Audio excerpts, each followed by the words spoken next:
महाराज जी, एक चौपाई है, हुई है सोई जो राम रचि राखा। महाराज जी, इस पंक्ति के भरोसे सब कुछ भगवान पर छोड़ देना चाहिए या खुद भी कुछ प्रयास करना चाहिए? ये कब चौपाई है? आगे पीछे की बात पढ़ो।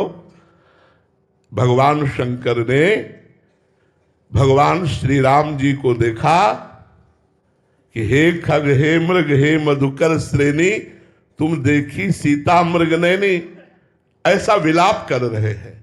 हा सीते, हा सीते, हे खग, हे मृग, हे वृक्षावलियों, तुमने हमारी सीता को देखा है क्या? तो भगवान शंकर की दृष्टि पड़ी तो जय सच्चिदानंद परम धाम प्रभु की जय हो।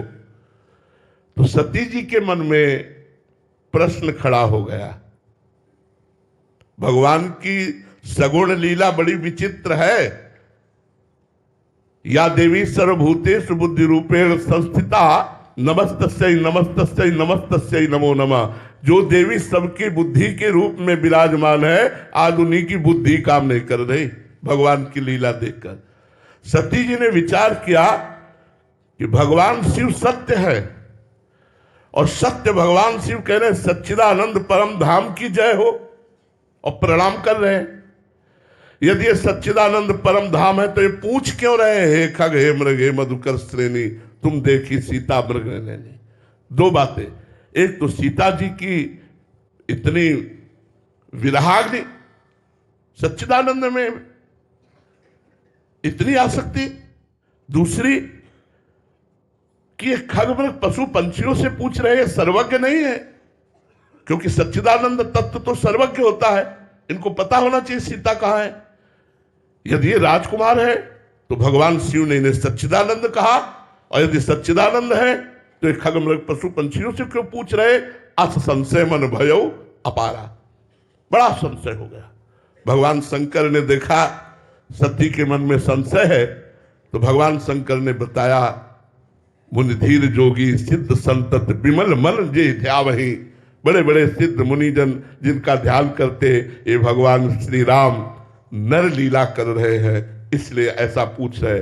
लेकिन सती जी की समझ में नहीं आया। बार बार वही प्रश्न इनके अंदर खड़ा, यदि राजकुमार है तो भगवान शिव ने क्यों प्रणाम किया सच्चिदानंद कह के? यदि सच्चिदानंद है तो फिर ये खग मृग पशु पंछियों से क्यों पूछ रहे? बहुत प्रकार से समझाया।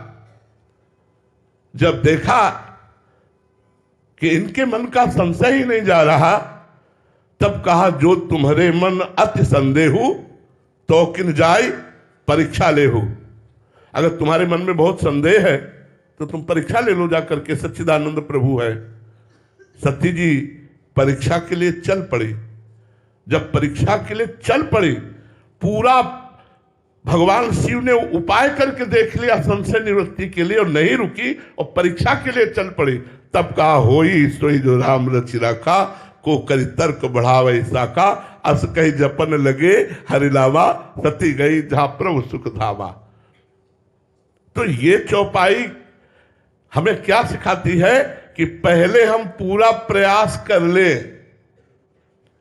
हम कायर बन करके बैठ जाए कि हो ये सोई जो राम रचि रखा, ऐसा नहीं।